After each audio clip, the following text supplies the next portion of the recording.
Muito boa noite a todos e a todas. Nós estamos dando início ao último encontro do Seminário Permanente de Direito Penal Empresarial e Comparado desse ano de 2021. Esse ano, semelhante ao ano passado, que foi quando começou a pandemia, nos impôs uma série de dificuldades, uma série de obstáculos a serem superados, e para mim, muito especialmente, para quem organiza aqui o seminário permanente comigo, Felipe De Lorenzi, Guilherme Seolim, Cristiane Petró, Amiro Fonsaltiel e Lucas Rosa Zinger, é um prazer muito grande, uma honra ter colegas, alunos do Brasil inteiro, alguns, às vezes, de fora do Brasil, participando desses mais de 30 encontros que nós já realizamos do Seminário Permanente. Hoje, muito especialmente, nós recebemos uma professora, o mais alto grau, mais alto nível de conhecimento dogmático, técnico em direito penal, em dogmática penal, que é a professora Helena Lobo da Costa. A professora Helena Lobo da Costa é professora da Faculdade de Direito da Universidade de São Paulo, que foi a mesma universidade onde ela fez seu mestrado, doutorado e é livre-docência. O tema de hoje, muito especialmente, é um tema que interessa a professora Helena Lobo da Costa, porque foi objeto de uma tese, que é diferente da gente preparar um livro, né? Preparar uma tese é um trabalho que vai ser avaliado, não é? Ele nem sempre tem uma angústia de quem prepara. Nós temos vários doutorandos aqui, mestrandos na sala, alguns que ingressaram na última seleção do mestrado, alguns como a Cristiane Petró, que já estão mais para a fase de preparação da dissertação, de depósito da dissertação. Então, tem sempre uma angústia comum e é muito bom receber professores experientes para falar sobre as suas pesquisas, o que encontraram nesse percurso e o que encontram hoje na prática. O tema especial do nosso encontro são o direito penal econômico, são os crimes empresariais e a figura do bis in idem. É um tema que tem crescido de importância na prática. Nós identificamos esse tipo de problema na criminalidade ambiental, que é muito do conhecimento da professora Helena, nos crimes contra o sistema financeiro, nos crimes no mercado de capitais, nos crimes tributários. Nós identificamos em diversos setores a possibilidade de, talvez, condutas muito semelhantes ou a mesma conduta produzir respostas em dois ordenamentos. Uma pergunta inicial de saudação à professora Helena, já agradecendo a sua presença aqui, seria uma pergunta de voltar às origens, voltar ao básico, seria um back to the basics, e perguntar por que alguém não pode sofrer duas reprimendas por praticar uma mesma conduta. Por que alguém não pode responder administrativamente e penalmente por essa conduta? Professora Helena Lobo da Costa, sinta-se muito em casa aqui na PUC do Rio Grande do Sul, aonde teve, acredito que uma semana, um pouco mais, uma avaliação de uma qualificação de mestrado, o mestrando que está aqui na sala de hoje, o Jorge Clay. Sinta-se muito em casa entre nós, e nós estamos muito curiosos para lhe ouvir e saber um pouco mais do que tem pensado sobre esse tema. Bom, boa noite a todos, a todas. Muito feliz de estar aqui. Eu me sinto em casa mesmo, Marcelo, aqui na PUC, porque a PUC do Rio Grande do Sul é uma instituição que eu respeito muitíssimo na área do direito penal, das ciências criminais, é com certeza uma das instituições de ponta no nosso país, e é uma instituição na qual eu sempre tive grandes e bons amigos, a começar por dois grandes companheiros da época do doutorado em Frankfurt, ainda passando todos aqueles apuros de frio, de dificuldade com língua, de entender como é que funcionava a biblioteca, o professor Giovanni Saavedra, que agora abandonou o Rio Grande do Sul, e nós roubamos o professor Giovanni aqui para São Paulo, e o professor Fábio Dávila. Mas tenho incontáveis outros amigos, incluindo, obviamente, o professor Marcelo Ruivo e a Camille, que está aqui também. Estou muito feliz de te ver, Camille, e tantas outras pessoas queridas que estão aqui na assistência hoje. Bom, antes de responder essa pergunta, Marcelo, eu vou explicar um pouco por que eu fui parar nesse tema, né? Que talvez hoje seja um tema que esteja um pouco mais em evidência, mas essa tese foi uma tese que eu defendi em 2013. Eu comecei a pensar nela em 2010, né? Porque tese é uma coisa que a gente demora um pouco para... Eu, pelo menos, sou meio lerda para escrever tese, não tem muito jeito. Eu tinha um incômodo muito grande, que talvez viesse da advocacia, quando a gente tinha que explicar para os clientes essa questão das instâncias. Não, porque eu fui absolvido pelo Banco Central, mas como que agora eu estou sendo processado criminalmente?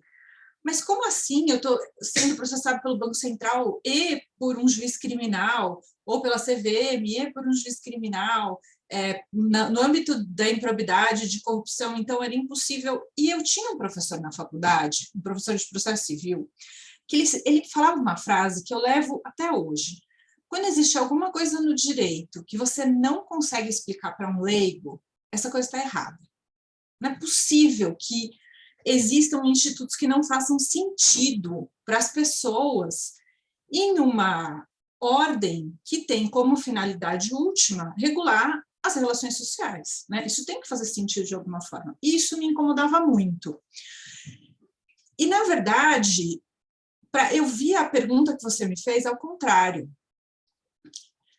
Qual é a justificativa para se punir 2 ou 3 vezes uma pessoa? E não, por que não punir 2 ou 3 vezes, né? E aí, é claro, no doutorado, eu mexi com crimes ambientais. Aí a gente tem a questão lá do artigo da Constituição que traz a responsabilidade por dano ambiental e que fala em responsabilidade criminal, administrativa, civil. Todo mundo que vai mexer com direito ambiental, isso é quase um mantra, o dano ambiental dá ensejo a uma responsabilidade tríplice, tal, tal, tal.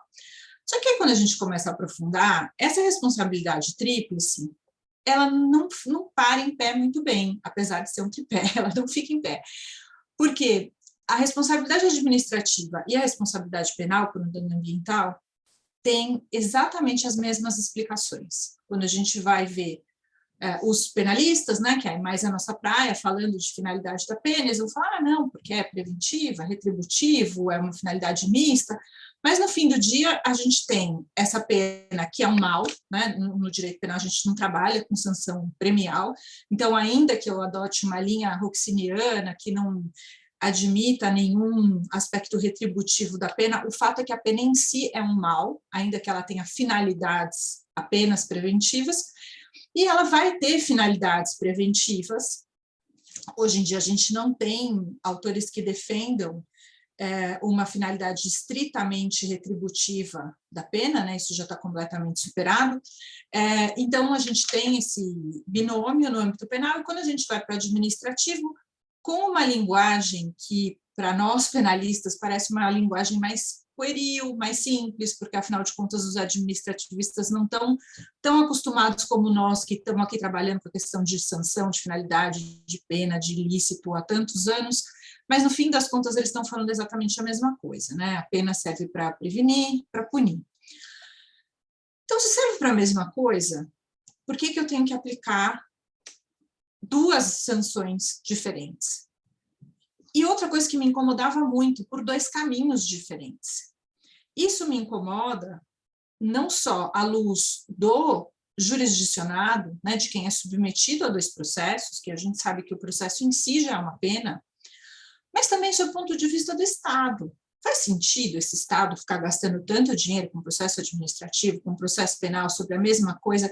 Aquelas pobres, aquelas testemunhas que têm que ser ouvidas no inquérito civil, na ação de improbidade, no inquérito policial, depois no processo penal novamente. Então, eu achava tudo isso errado. E era um sentimento, uma percepção muito mais de advogada do que de acadêmica. E eu resolvi mergulhar a fundo nessa matéria quando eu fui escrever minha livre-docência. E depois de muito estudar, por que, afinal de contas, eu não posso ou eu não devo punir uma mesma pessoa por um mesmo fato, com o mesmo fundamento jurídico, 2 ou mais vezes? Existem várias respostas para isso. A resposta que eu construí nesse trabalho segue a linha do princípio da proporcionalidade. Eu vou detalhar um pouquinho melhor qual que é o raciocínio, mas a gente tem vários caminhos para chegar a essa mesma conclusão.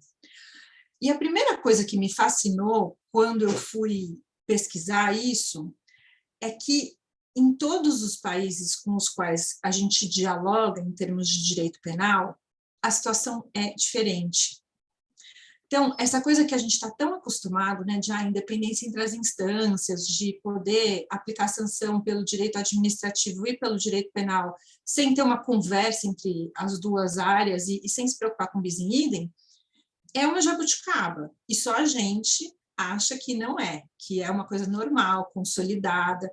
A gente pega a jurisprudência usa aquelas expressões, é evidente, é sediço. Quando eu vejo essas expressões, eu já começo a desconfiar de falta de fundamentação, porque quando a pessoa fala que é muito evidente, porque na verdade não é.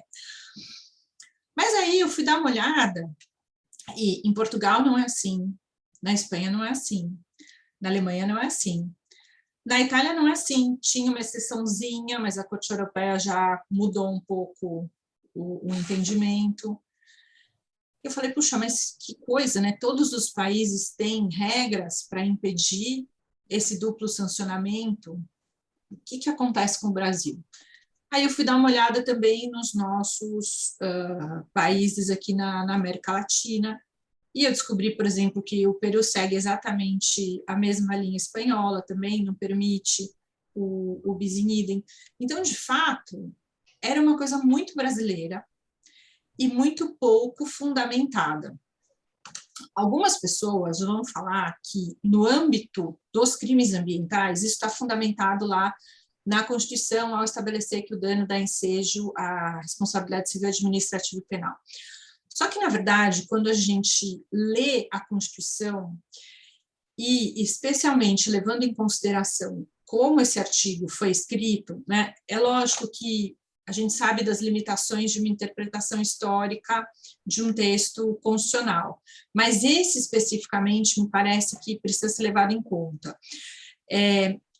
Quando se redigiu esse artigo e se falou em sanções penais e sanções e responsabilidade civil e responsabilidade penal para as pessoas físicas e jurídicas, deveria haver nesse artigo um respectivamente. Não constou, enfim, foi um artigo que teve a redação alterada algumas vezes. O professor Miguel Reale Júnior tem um artigo sobre isso, que foi publicado próximo da época da promulgação da 9.605, que ele traz todas essas alterações, não cabe aqui ficar discutindo, mas, enfim, a Constituição, para mim, não justifica esse duplo sancionamento e, ao menos, se justificar, para quem entende que justifica, justificaria só no âmbito dos crimes ambientais. Bom, aí eu fui, então, tentar entender como que é feito como que se evita esse duplo sancionamento. E é engraçado porque nos outros países a lógica é inversa. A gente não deve ter 2 sistemas de sancionamento sobre o mesmo fato. Então, eles nem ficam justificando muito. Eles têm regras para evitar o concurso. Assim como a gente tem regra para os concursos intra-direito penal, né? Então, na Espanha, por exemplo, em que isso é muito bem detalhado, bem aprofundado, pela jurisprudência, a gente tem os critérios de sujeito, fatos e fundamento normativo para identificar as situações de bis in idem. Havendo essas situações, vai prevalecer no processo a via penal, e ao final desse processo penal, se o juiz criminal entender que não é caso de aplicar sanção penal, mas é caso de aplicar sanção administrativa, ele pode. Seria mais ou menos como uma desclassificação no tribunal do júri, é o que acontece, por exemplo, na Espanha. Na Alemanha eu também tenho regras, na Itália eu tenho regras um pouquinho mais confusas, mas também existem essas regras, e esses países eles não discutem tanto qual é o fundamento. Bom, onde a gente encontra mais discussão sobre os fundamentos desse bis in idem é no direito internacional público e no direito comunitário.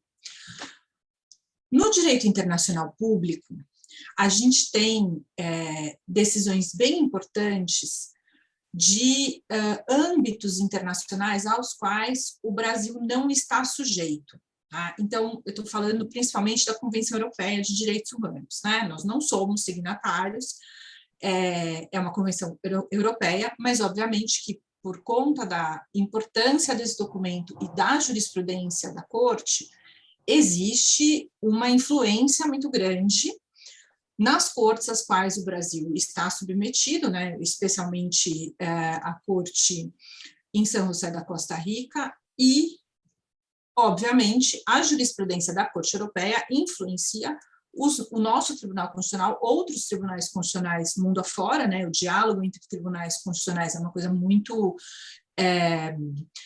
profícua, já muito identificada por vários autores, e isso influencia também a própria formação da doutrina, a jurisprudência de outros tribunais, então, de alguma forma, é uma fonte do direito para a gente também.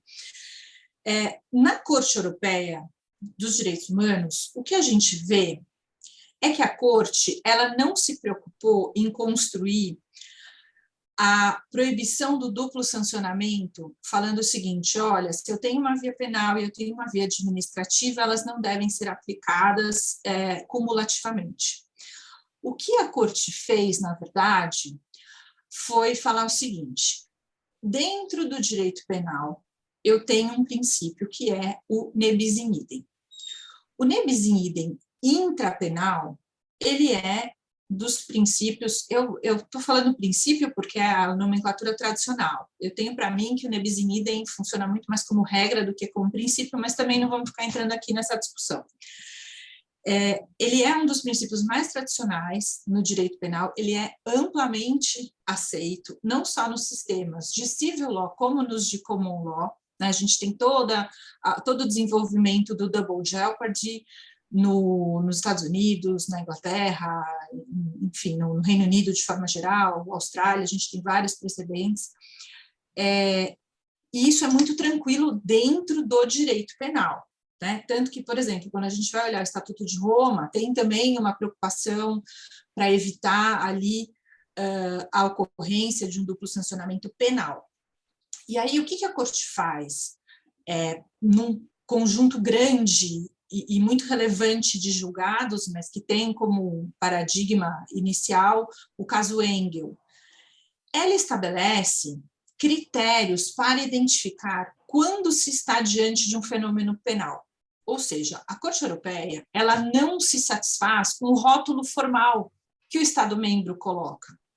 Então, ela falou o seguinte, olha, não me importa se você está chamando de direito fiscal, de direito administrativo sancionador ou até de direito civil, né? Porque tem os punitive damages, de uma certa forma, são modos de punir, de sancionar no direito civil. Não importa como você chama, o que importa é se essa reação do Estado cumpre certas características que fazem com que eu, Corte Europeia de Direitos Humanos, deva considerar essa reação, esse âmbito jurídico como um âmbito penal.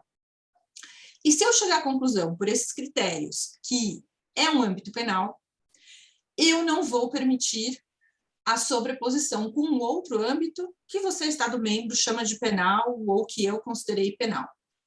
Então, é mais ou menos dessa forma que a Corte Europeia chegou a esse resultado. Então, tentando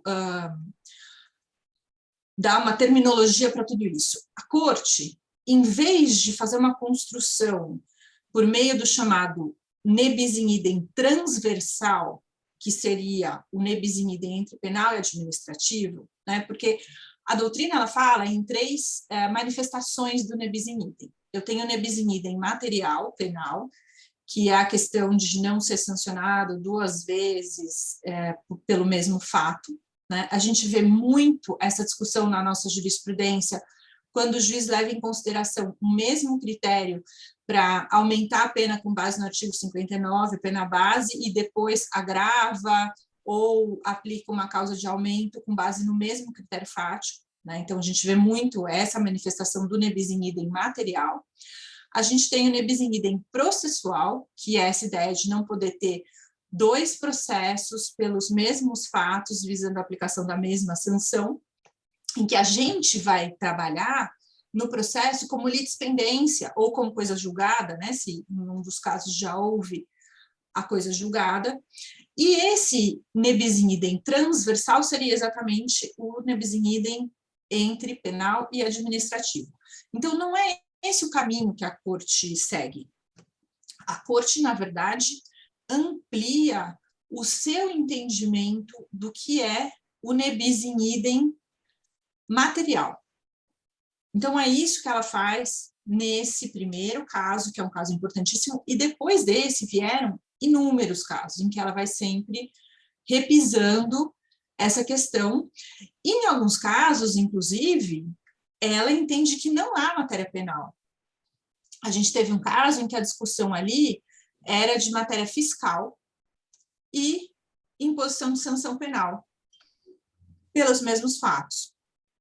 E o que a Corte falou? Olha, aqui, essa parte que o fisco aplicou, ela não tem natureza sancionatória. Ela era, na verdade, a cobrança do tributo com mora, com juros, mas era uma cobrança do tributo, portanto, com natureza para o Estado indenizatória. Então, aqui não tem problema eu aplicar em conjunto uma sanção penal. Então, a Corte vai construindo isso ao longo de todo esse tempo. É verdade que a gente teve, mais recentemente, 2 julgados, Noruega versus A, Noruega versus B, em que a Corte relativizou um pouco essa percepção. Mas esses julgados foram extremamente criticados, porque a Corte relativiza essa jurisprudência tão consolidada com critérios extremamente subjetivos e amplos. Então, eu acredito que isso ainda vai ser revisto e a gente vai voltar para essa jurisprudência com base nesses critérios Engel, que ficou tão famosa nesse campo europeu. Bom, no Tribunal Europeu de Direitos Humanos, no Tribunal da Comunidade Europeia, a gente tem também alguns precedentes, mas eles não são tão fortes e tão claros quanto na Corte Europeia de Direitos Humanos, né? Só lembrando, Corte Europeia a gente está falando de direito internacional público, aquele clássico, e o Tribunal Europeu a gente está falando de direito comunitário, né? Então isso se aplica só para os países que são membros da União Europeia. Mas a gente tem também no Tribunal importantes precedentes, deixando clara a necessidade dessa proibição de duplo sancionamento, e em alguns casos específicos, a gente tem discussões muito sofisticadas, digamos assim, em casos de cartel, porque muitas vezes eu tenho uma afetação não só de um bem jurídico nacional, mas também o mercado da União Europeia, né? Então, aí eu tenho toda uma discussão se existe o mesmo fundamento jurídico ou não. Mas, enfim, de uma forma geral, no Tribunal Europeu, a gente também pode seguir essa linha da Corte Europeia de Direitos Humanos.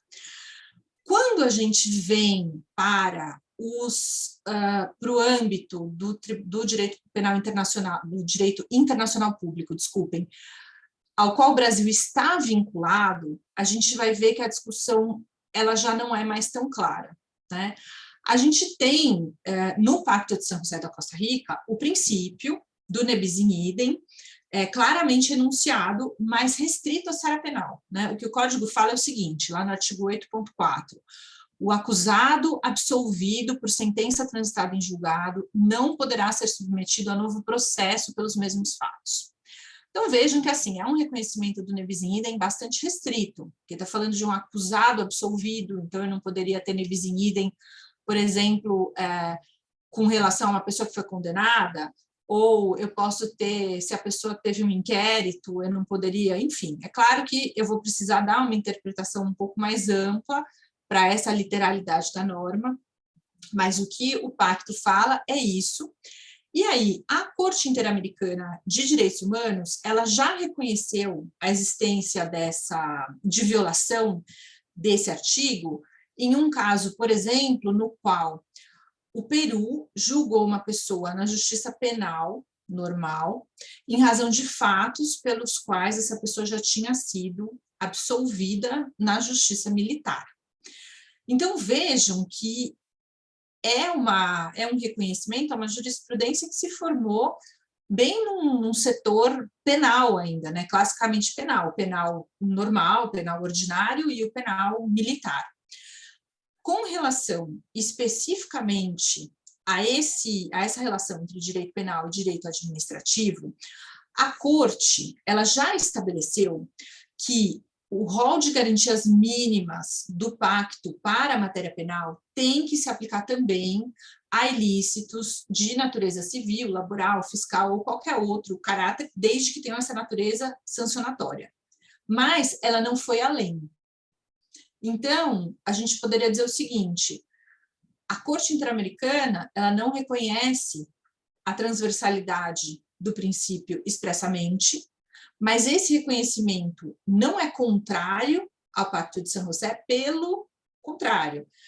Pela linha que a Corte estabeleceu no que se refere às garantias, a gente pode dizer que esse reconhecimento seria plenamente harmônico com a jurisprudência da Corte, embora não exista precedente expresso, evidente, sobre essa questão. Da mesma forma, a gente tem também no Pacto Internacional de Direitos Civis e Políticos da ONU a regra do ne bis in idem, de novo restrito à esfera penal, na redação claramente restrito à esfera penal. Mas o Comitê de Direitos Humanos da ONU já se manifestou no sentido de que essa regra do ne bis in idem, ela pode incluir, além de acusações de caráter penal, também ilícitos considerados não penais pelo direito interno, mas que, em razão do seu objetivo, do seu caráter, da sua gravidade, possam ser considerados como de natureza penal. Ou seja, no comitê, a gente tem mais ou menos o raciocínio que a gente viu na Corte Europeia de Direitos Humanos, né?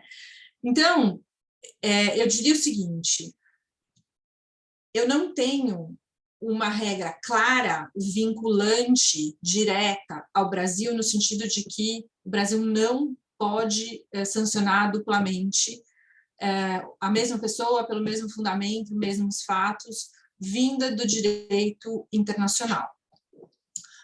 Muito embora o direito internacional trabalhe muito mais com uma ideia de soft law, eles são muito menos quadradinhos do que nós penalistas, que temos que ser quadradinhos, não tem jeito, mas a gente pode dizer que haveria ao menos uma recomendação, um indicativo de que um Estado não sancionasse duplamente a mesma pessoa, pelos mesmos fundamentos, mesmos fatos. Bom, então vamos olhar agora a nossa Constituição. Vamos olhar para o nosso direito interno, né? A gente chegou à conclusão de que no direito internacional eu tenho pelo menos uma recomendação, embora em princípio não precise ser tão vinculante assim. No nosso direito interno, quando a gente olha diversos princípios constitucionais, a gente poderia chegar a essa conclusão. Tem uma professora da Universidade Federal do Rio Grande do Norte que também defende essa linha do ne bis in idem, e ela fundamenta o ne bis in idem entre penal e administrativo na dignidade da pessoa humana. Ela fala que violaria a dignidade eu sancionar a mesma pessoa duas vezes pelo mesmo fato e mesmo fundamento jurídico. Eu não concordo com essa ideia, porque eu acho que da dignidade humana a gente não consegue extrair regras tão específicas, tão concretas. Eu vejo a dignidade humana muito mais como uma metanorma, então é uma norma que nos ajuda a interpretar outras normas, então a dignidade vai nos ajudar a interpretar, sobretudo, normas de direitos fundamentais, né? Então, como que eu vou interpretar a privacidade nesse novo contexto de rede social, do Google, saber tudo sobre a gente, etc. A dignidade humana pode dar certos indicativos, né? Mas veja, ela é uma metanorma, uma norma que nos ajuda a interpretar o que é aquele direito à privacidade, direito à intimidade, etc. E como norma aplicada diretamente, eu vejo um escopo mais restrito da dignidade, até para que ela não perca a sua densidade semântica, né? Se eu colocar tudo na dignidade, eu não consigo mais extrair nada e eu deixo de ter norma e passo a ter retórica. Então, eu fiquei com esse problema, porque eu falei, eu não posso usar a dignidade, porque eu não concordo com essa linha. Eu acho até que dentro de uma estruturação eu possa ter a dignidade como uma fonte imediata, mais distante, mas não diretamente. Bom, então, eu fui olhar, sobretudo, o princípio da proporcionalidade. E aí, o fundamental é que a gente não trabalhe com o princípio da proporcionalidade como uma ideia de razoabilidade, né? A proporcionalidade ela não tem o mesmo significado que eu tenho na linguagem leiga. Ela é uma norma jurídica estruturada de uma determinada forma. Em muitos casos, sobretudo na jurisprudência, a gente vê essa confusão enorme entre razoabilidade e proporcionalidade, como se a proporcionalidade significasse simplesmente que algo seja ou não razoável. E razoável, né, a gente já sabe, cada um tem a sua razão, o que eu acho razoável, muitos de vocês não acharão, e talvez a gente chegue aqui a umas 40 decisões diferentes. Aliás, tem um texto muito legal do professor Virgílio Afonso da Silva, chamado Proporcional Razoável, em que ele discute exatamente isso. Bom, então, quando a gente vai trabalhar com esse princípio da proporcionalidade, a gente vai ter que pensar o princípio efetivamente a partir das suas vertentes específicas, né? Então, como que eu vou tentar construir essa ideia de uma sanção, de um duplo sancionamento, na verdade, a partir desse princípio da proporcionalidade? Bom, primeira coisa, eu vou precisar trabalhar, então, com os nossos 3 juízos classicamente estabelecidos lá no princípio da proporcionalidade. O primeiro juízo é o juízo de adequação. A medida estatal ela precisa ser idônea à finalidade que se pretende alcançar. Então, quando eu olho a duplicidade de sancionamentos ou a multiplicidade de sancionamento, isso é uma ferramenta idônea para alcançar a finalidade estatal? Em princípio, me parece que sim. Porque se eu quero atingir fins retributivos ou preventivos com relação a dados comportamentos, eu consigo alcançar esses fins com 2 ou 3 sanções. Então, o duplo sancionamento ou múltiplo sancionamento passaria por esse primeiro filtro, digamos assim, da proporcionalidade. Só que quando a gente vai para o segundo filtro, que é o filtro do juízo da necessidade, esse filtro exige que o Estado tem que adotar a medida menos gravosa, especialmente quando ele atua no âmbito de limitações a direitos fundamentais, para atingir aquele fim. Ou seja, a medida que represente o menor sacrifício dos interesses privados. E aí, quando eu vou verificar isso, eu percebo que a duplicidade ou a multiplicidade de sanções, ela não atende a esse juízo da necessidade. E para fazer isso, eu preciso, na verdade, abrir um pouco o meu olhar e perceber que tudo aquilo que eu aplico pelo direito administrativo, eu posso aplicar pelo direito penal. E boa parte do que eu aplico via direito penal, eu posso aplicar pelo direito administrativo. O que só o direito penal pode aplicar? Pena de prisão e pena de prestação de serviço à comunidade, que também é uma pena que recai sobre o corpo, né, do condenado. Não estou falando de cautelares aqui, tá, gente? Estou falando de sanção. né? Lógico que eu não poderia admitir, por exemplo, uma tornozeleira eletrônica num processo administrativo. Mas, enfim, então, se eu tenho meios muito semelhantes, não faz sentido eu aplicar duplamente esses meios por dois caminhos diferentes à luz dessa exigência do juízo da necessidade, que integra a proporcionalidade. E aí, com isso, eu nem precisaria ir para o terceiro juízo, que é a proporcionalidade em sentido estrito, mas ainda que eu superasse esse segundo e fosse para o terceiro, eu veria que, em sentido estrito, também não há proporcionalidade. Porque é o mesmo fato, o fundamento jurídico é o mesmo, prevenir e reprimir condutas. Então, me parece que, dentro do princípio da proporcionalidade, sem fazer nenhuma acrobacia, né, seguindo ali os 3 juízos classicamente estabelecidos, tal, não existe razão para a gente ter um duplo ou um múltiplo sancionamento da mesma conduta praticada pela mesma pessoa com o mesmo fundamento jurídico.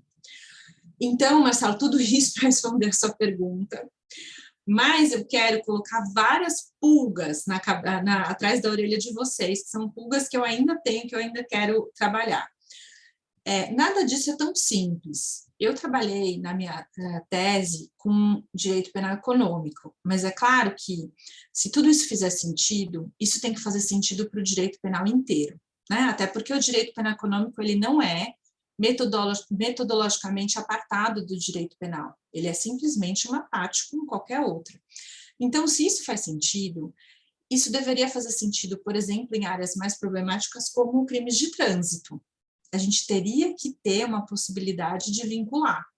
Se eu estou aplicando uma lesão corporal culposa nos termos do Código de Trânsito, eu não poderia aplicar multa por aquela infração do dever de cuidado objetivo, né? Passou no semáforo vermelho, estava acima da velocidade, enfim. Então, assim, não é tão simples, porque existem âmbitos sancionatórios que têm uma relevância diferente quando a gente pensa na amplitude desse direito administrativo sancionador. Outro ponto problemático são as chamadas relações especiais de sujeição. Várias pessoas têm uma ligação específica com o Estado. O melhor exemplo, o funcionário público. Quando o funcionário público sofre um processo administrativo disciplinar, será que eu estou falando da mesma coisa quando eu aplico uma sanção por uma prática de corrupção, por exemplo? Em alguns casos, eu fico muito com a sensação de que tem um bis in idem. Em outros casos, me parece que não, são coisas totalmente diferentes. Assim, tem gente na Espanha em que se debate muito esse assunto, tem gente que já escreveu monografia só para discutir essa relação de sujeição especial e o princípio do bis in idem. Temos outros problemas relacionados a questões processuais. O que eu faço se houve um problema no meio do caminho e só se descobriu que era penal depois que a pessoa já tinha sido sancionada administrativamente e cumprido a sanção? Eu não posso ir para o penal? Eu vou fazer um desconto? Né? Então, assim, tem várias questões interessantes. A gente tem também, na Lei de Introdução às Normas do Direito Brasileiro, uma previsão de desconto de sanção, quando a mesma pessoa já foi punida pelos mesmos fatos. E aí também tem uma discussão em que âmbito que eu posso aplicar esse desconto, se é só entre o direito administrativo.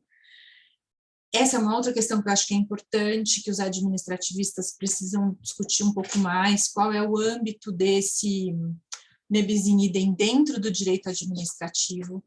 Então, no direito administrativo, eu posso ter várias instâncias sancionando o mesmo fato, a mesma pessoa.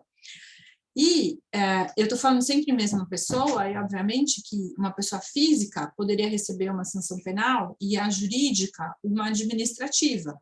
Mas, de alguma forma, eu não vou poder fazer de conta que essas coisas não se conversam, porque se eu tiver um reconhecimento, por exemplo, no âmbito penal, de que os fatos não ocorreram, né, no processamento daquela pessoa física, como é que fica essa questão da pessoa jurídica? Então, é uma matéria assim, que tem muito campo de pesquisa ainda. Eu sou super suspeita, porque eu sou mega apaixonada, eu estudo isso há mais de 10 anos, e eu ainda estou, assim, animada com o tema. Mas, enfim, eu acho que é uma questão muito importante, que tem um impacto grande no nosso direito, especialmente no direito penal econômico. E a gente tem que lembrar também que muito do que acontece no direito penal econômico acaba sendo universalizado para o direito penal como um todo, né? Então, muitas vezes eu já ouvi isso em uma palestra, que, assim, uma proposta interessante, mas super elitista, que se aplica a pouquíssimos casos no Brasil. Na verdade, não, quando a gente vê esse poder de contaminação, né? Quando a gente está falando de direito penal, essa contaminação acontece para o bem e para o mal.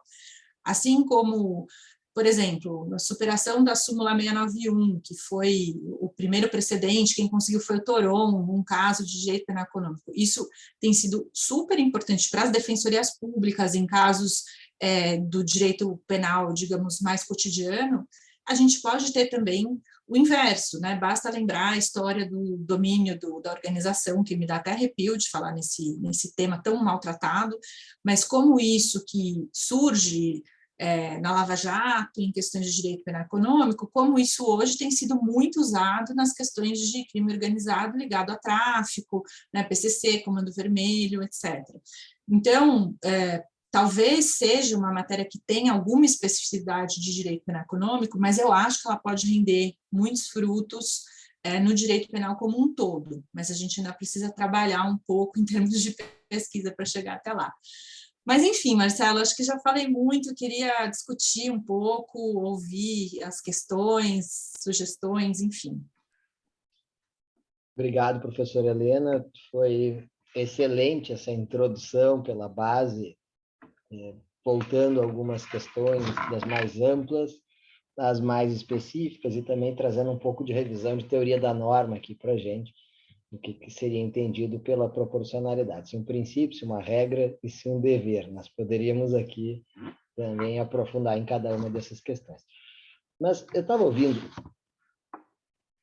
a professora Helena colocando e estava vendo que a ideia parece um pouco no debate muito voltada para o fim de proteção da norma. Então, o tribunal chegou num determinado momento que dizia assim, se uma norma é indenizatória e a outra é sancionatória, as duas podem incidir no mesmo fato. Se uma fosse reparatória, vamos dizer, reparação do dano, uma corrupção no meio ambiente, a outra poderia ser sancionadora, porque teria uma outra dimensão. Quando a gente vê o processo vindo lá da CVM hoje, ele fala processo administrativo sancionador, está na cara do processo que ele é sancionador. Quando a gente olha no ilícito administrativo, toda a reforma que teve na LIA agora, cada vez está mais ostensivo que é sancionatório. Pode ter, claro, que uma reparação, mas toda a sanção ela é reparação e sanção, né? Porque senão ela nunca seria sancionatória. Isso é uma regra de importância. A sanção ela tem que ser sempre maior que a reparação, porque senão ela nunca sanciona na prática.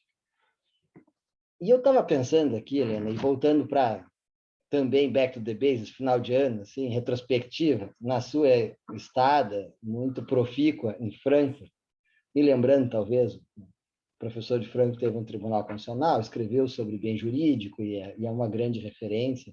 Aqui no Brasil foi traduzido por várias pessoas, né? O professor Winfried Hassmann, ele estava pensando, será que não tem também alguma relação para resolver esse problema relacionado ao conteúdo do ilícito? Será que a gente também não tem que olhar e ver o que são um ilícito administrativo e um ilícito penal, por exemplo? Porque se nós mudarmos o conteúdo do ilícito, por exemplo, se nós considerarmos que o conteúdo do direito penal é uma mera violação a um dever, ele se aproxima muito do direito administrativo. Enquanto tem outros países como Portugal, e foi bem colocado aqui que o contexto europeu é diferente, onde se fala em bem jurídico, em ofensividade no direito de mera ordenação social, que é equivalente ao nosso direito administrativo sancionador. Então, eles lá criam critérios de direito material cada vez mais claros, ou reconhecem, né, porque não criam, está na prática, está na vida, eles só teorizam sobre isso. E nós, será que às vezes não enfraquecemos um pouco o conteúdo específico do direito penal? E aí acabamos caindo no direito administrativo sancionador e não tendo muito como diferenciar? E a jurisprudência diz, olha, são instâncias diferentes, a gente não tem muita saída porque nós não temos uma diferenciação de conteúdo prévio. Pode acontecer isso? Pode sim. Marcelo, muito legal ouvir você falar isso, porque eu, na verdade, comecei a mexer com essa questão de ilícito penal e ilícito administrativo no doutorado, que eu fiz sanduíche, e o meu orientador em Frankfurt foi o professor Hasselmann. E eu discuti muito com ele essas questões. E eu hoje, assim, isso é uma matéria super difícil, a gente tem, assim, os penalistas clássicos na Alemanha já discutindo isso, no final do século XIX, enfim, a gente teria que marcar um bate-papo só para falar sobre isso, que é outro assunto muito legal. Mas o que eu vejo hoje é o seguinte, a gente tem um amplo campo de sobreposição entre direito penal e direito administrativo, no qual, a meu ver, o legislador tem que escolher ou um ou outro. Nesse amplo campo, é uma escolha discricionária. Agora, quando ele escolhe o direito penal nesse âmbito discricionário, ele obrigatoriamente precisa ter bem jurídico e ofensividade. Eu não vejo no direito administrativo sancionador como a gente exigir ofensividade e ofensa a bem jurídico, e presença de bem jurídico, que no fim das contas é a mesma coisa, né? Porque quando eu penso, por exemplo, como que eu vou fazer essa discussão em uma ordenação de trânsito? Olha, eu resolvi que nessa rua você estaciona do lado direito e do lado esquerdo é proibido estacionar. E se você estacionou do lado esquerdo, você leva multa. Ah, mas o bem jurídico, não tem como a gente discutir bem jurídico nesses campos do direito administrativo sancionador. E aí, o que eu acredito, porque boa parte da doutrina, eu diria até que a doutrina majoritária, e o meu orientador brasileiro, que foi o professor Miguel Reale Júnior, sempre brigou comigo, porque ele parte dessa doutrina majoritária, ele é um defensor assim, muito aguerrido da ideia do ius puniendi único, né, que existiria um único ius puniendi que se manifestaria no direito penal e no direito administrativo, até daí viria a ideia de não poder aplicar duplamente, etc. Eu não acredito nisso. Eu não acredito nisso, em primeiro lugar, porque eu não acredito na existência de um ius puniendi. Eu não acho que um Estado, no século XXI, depois de todo o desenvolvimento constitucional, político, ele tenha um direito de punir quem quer que seja. Ele pode ter uma função que é delimitada, que é escrutinada, que precisa ser muito bem controlada, mas ius puniendi, para mim, não existe. E, nessa função do Estado, a forma de sancionar pelo direito penal e pelo direito administrativo tem natureza diferente, muito embora, como a gente tenha falado, os meios são muito parecidos, as finalidades são muito parecidas, o aparato sancionador é muito distinto. E aí a gente vai ter que falar de estigmatização, de todo o peso comunicativo, tem gente que chama de simbólico, do direito penal, mas eu não acredito que dê para a gente jogar tudo isso no mesmo balaio e falar que é a mesma coisa. Mas uma coisa esses dois ramos têm em comum. Eles restringem direitos fundamentais. E qualquer ramo que restringe direito fundamental precisa ter uma legitimidade muito mais exigente. E tem que estar sujeito a um regime jurídico muito mais limitador. Então, é dessa forma que eu vejo. Eu não consigo acreditar hoje, né? Em Portugal talvez seja possível, né, Marcelo? Você conhece melhor do que ninguém. Portugal tem uma complexidade social muito menor do que a nossa, é uma sociedade mais homogênea, é um país muito menor, né? Portugal tem uma população que dá a região metropolitana de São Paulo, né? A gente tem problemas muito maiores, muito mais complexos. E eu realmente acredito que a gente não consiga seguir essa fórmula que talvez em termos teóricos fosse a ideal, mas eu não vejo mais como adequada para a complexidade de uma sociedade como a brasileira. Mas eu continuo acreditando que no âmbito do direito penal esse ilícito tem sim que ter ofensividade, afetação de um bem jurídico dentro da teoria pessoal do bem jurídico, inclusive. Bom, muito bom lhe ouvir. O Antônio Martins até escreveu um artigo, né, que você deve conhecer na CSTV, que é justamente hoje, assim, a gente diz, a teoria do bem jurídico está morrendo. O Antônio, né, que dá para se dizer, um penalista potente no Rio de Janeiro, publicou faz pouco tempo, né, o artigo. Então a gente sempre, quando a gente vai dizer, ainda mais no cenário brasileiro, né, Helena, o direito penal de amanhã tem que ter muito cuidado, porque aqui no Brasil é um continente, como você bem coloca, plural, heterogêneo, muito contraditório, e todos os países europeus têm uma realidade muito menos complexa que a nossa. Muito. Só pensar na desigualdade social, desigualdade cultural brasileira, que isso faz com que o mesmo texto seja interpretado de diferentes formas. E esse laboratório eles não têm. Porque eles têm uma padronização cultural da tradição que nós não conseguimos ter. Mas muito bom lhe ouvir, e acho que também um segundo convite para voltar aqui poderia ser falar um pouco sobre a unidade ordenamental do ilícito, né? Que a ideia é essa que o professor Miguel segue, o Engels escreveu muito na Alemanha, né? E nós podemos enfrentar o seu tema também por aqui. Mas eu queria passar a palavra para os colegas que pretendem colocar alguma questão, saber se tem alguém que gostaria de perguntar alguma questão mais, talvez até mais específica sobre essas áreas que a gente nota na prática, a convergência. Eu não posso deixar aqui, Ruivo, vou quebrar o protocolo, vou te chamar Por de favor. Ruivo e Helena, porque o Ruivo tem a mania de querer fazer eventos assim para nos deixar pensar, né? E ainda escolheu a última semana útil do ano para fazer esse evento. E, enfim, eu não podia deixar de prestigiar. Helena, eu te admiro muito, assim, sou muito tua fã, muito mesmo.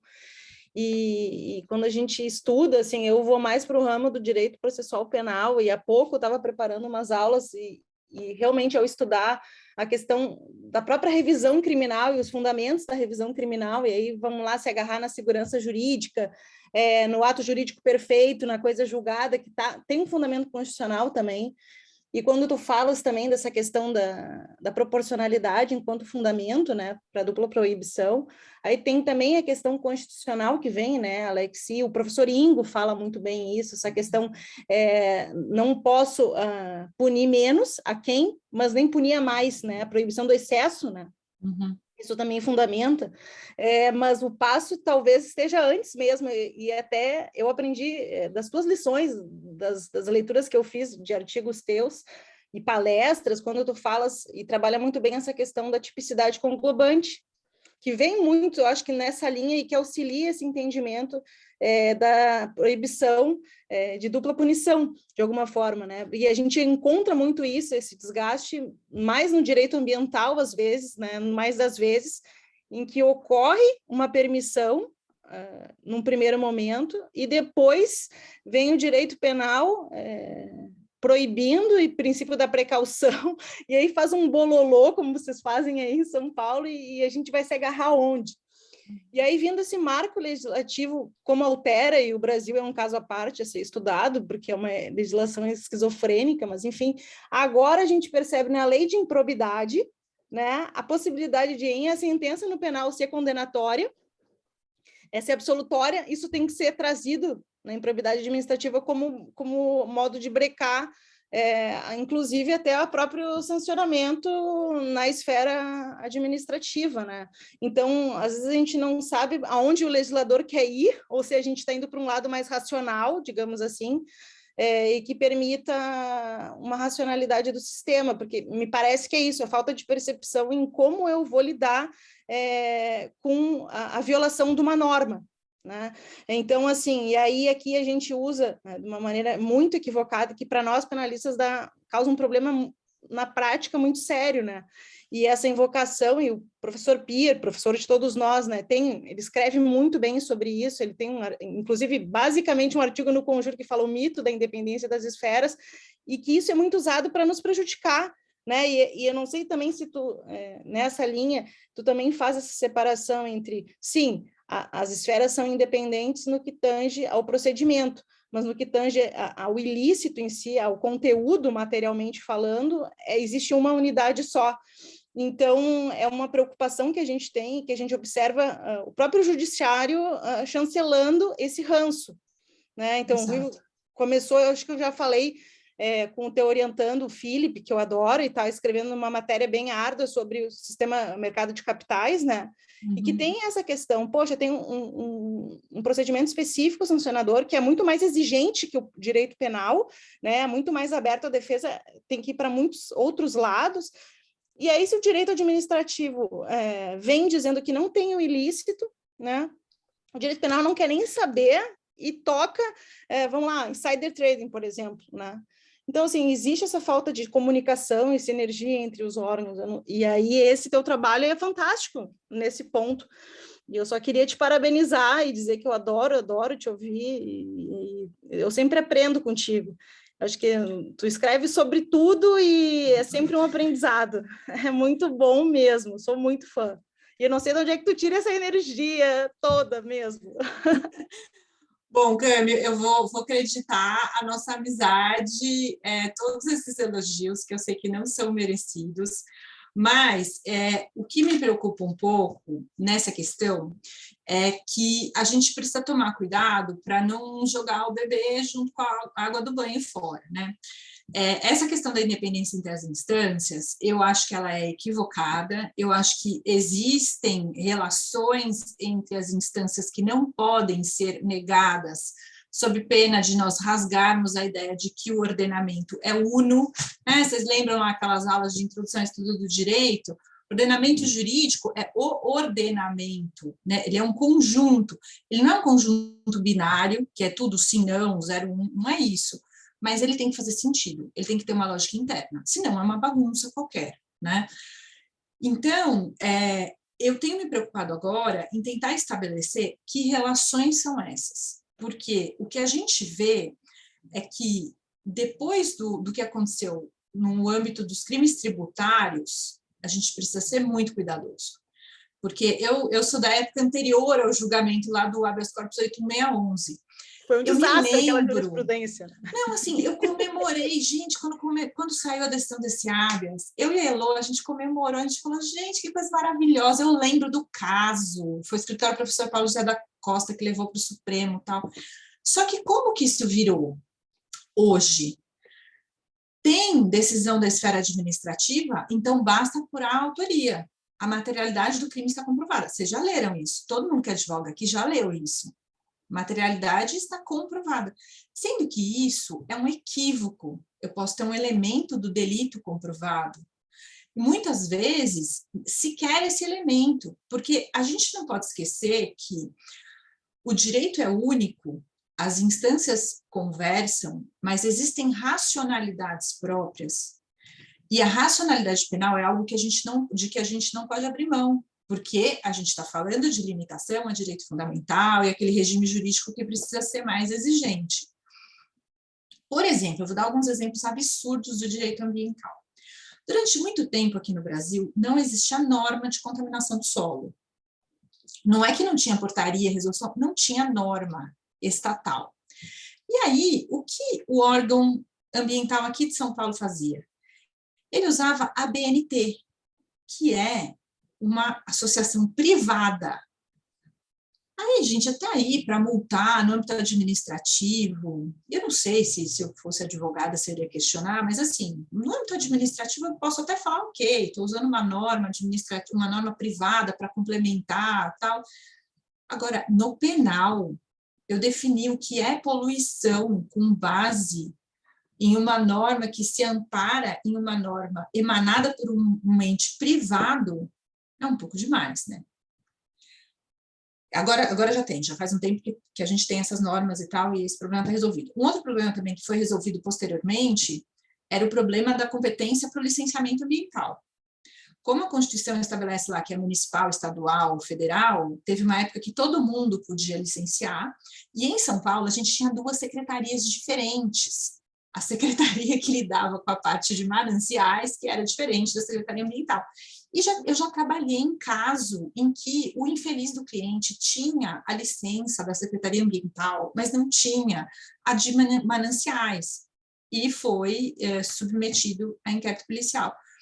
Então, assim, a gente não pode esquecer a racionalidade penal. Tem coisas que o direito penal não admite. Presunção, o direito penal não admite. Se o direito tributário admite a presunção, lançamento por presunção, os livros sumiram e lançam por presunção, isso é problema do direito tributário. Aqui, a gente não vai fazer isso. Então, as instâncias, elas precisam, sim, se vincular, mas essa vinculação é uma vinculação complexa. De novo, a gente não está num sistema binário, que porque é ilícito administrativo, é ilícito penal. Existe muita coisa para a gente olhar antes de chegar a essa conclusão. Acho que é mais ou menos isso, Cami, mas fiquei muito feliz de te ver aqui. Eu sei que a gente está todo mundo assim no finalzinho da bateria já, né, nessa altura do campeonato. Muito bom te ver aqui. Obrigado, Camille. Obrigado, professora Helena. Eu, infelizmente, tenho que dizer que a cultura penal começa a aceitar a presunção. A presunção de precaução, a presunção de dolo, a presunção de consentimento, a presunção de aceitação. E isso nós não temos visto, talvez, tão claro nos livros, mas nós temos visto na prática. E aqui também tem uma razão de ser dos nossos encontros. A gente lembrar o que é o direito penal, qual é a diferença do direito penal, ontológico ou não, da natureza do direito penal, e que não se pode aceitar presunções impositivas simplesmente por imputação, que infelizmente tem acontecido bastante. A Cristiane Petró tem uma pergunta, e nós tivemos um caso aqui recente, né? Julgamento de 10 dias, onde tem uma presunção, que foi o que ancorou esse julgamento. Cristiane, por favor. Obrigada, professor. Eu queria cumprimentar primeiro a professora Helena, que é sempre tão didática e é uma verdadeira aula, e nos faz aqui pensar e lembrar de muitos exemplos e fazer nossos neurônios pensar, muito embora o horário. Professora, eu até em decorrência do que a Kemi estava conversando com a senhora em relação a essa busca de racionalidade, eu queria saber se a professora entende que é possível falar, eu não sei se o termo que eu estou utilizando seria o correto, mas uma predominância em relação às esferas quando se trata em relação a determinados efeitos de condenação.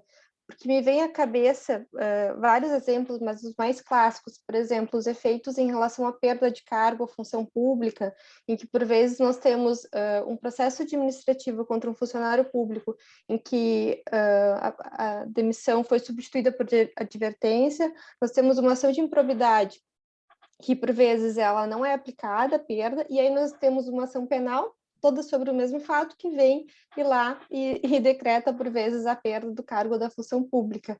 E também casos de ações penais e paralelas a ações de improbidade administrativa, em que nós temos bloqueios de bens em ambas as demandas, né? E, por vezes, sem qualquer compensação ou ajuste, né? Ou seja, acaba um excesso de bloqueio.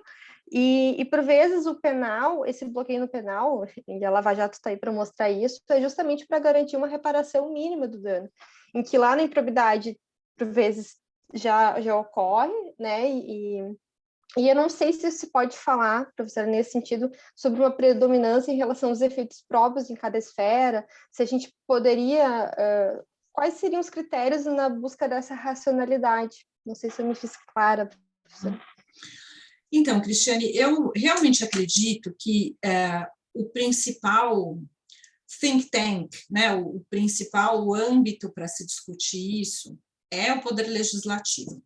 Eu sei que o legislativo está sempre em baixa no Brasil, a gente sempre tem uma visão horrorosa, mas eu acredito que é papel também da doutrina fornecer critérios para uma boa atuação do legislativo, né? É muito fácil a gente ficar só falando mal e não tentar indicar, e tem muita gente boa trabalhando nisso já, né? A Raquel Scalcon, que a gente também roubou aqui para São Paulo, a própria Chiavelli tem trabalhado nessa parte da política legislativa. Eu acho que este seria o ideal, né? Que nós construíssemos propostas para que o legislador pudesse, de alguma forma, estruturar isso. Como na norma isso não está bem pensado e a gente vê absurdos na prática, o que eu costumo fazer é o seguinte, eu nunca levanto esse ponto de que a esfera penal é predominantemente punitiva, então o que eu falo é o seguinte, olha, o Estado não pode se enriquecer ilicitamente nessa questão das cautelares. Então, se ele já bloqueou de todos os réus o valor total, isso tem que ser proporcional. Se ele já bloqueou nesse processo, no outro, isso precisa ser, de alguma forma, equalizado. Eu acho que essa ideia da vedação do enriquecimento sem causa, que é quase que um princípio geral do direito, funciona muito bem nesse sentido. Agora, eu não vejo um problema, pelo contrário, eu acho que pode ser muito profícuo trazer para o penal a questão da reparação, como o legislador trouxe, desde que descrito na denúncia, com possibilidade de defesa, etc. Porque, afinal de contas, se o penal vai reconhecer um dano e esse dano leva à reparação, à obrigatoriedade da reparação, eu não vejo um problema. Eu até acho que funciona melhor do que a gente ter um processo civil em paralelo, etc. O que eu não posso é ter o processo civil em paralelo, né? E por isso que eu acho que a gente precisa ter muita clareza sobre as coisas, né? Improbidade administrativa é sancionatório ou é reparatório, indenizatório? Um processo civil, no âmbito do direito ambiental, isso é muito confuso, porque muitas vezes, com o órgão administrativo, eu estou discutindo reparação e sancionamento, e aí com o Ministério Público, numa ação civil pública, eu estou discutindo também reparação e sancionamento, e fica tudo meio misturado. Mas o que me parece importante é a gente ter essa clareza. O que tem natureza indenizatória, de reparação, de recomposição, e o que tem natureza sancionatória, e essas coisas têm racionalidades próprias, que podem até seguir no mesmo processo, mas cada uma dentro da sua lógica própria.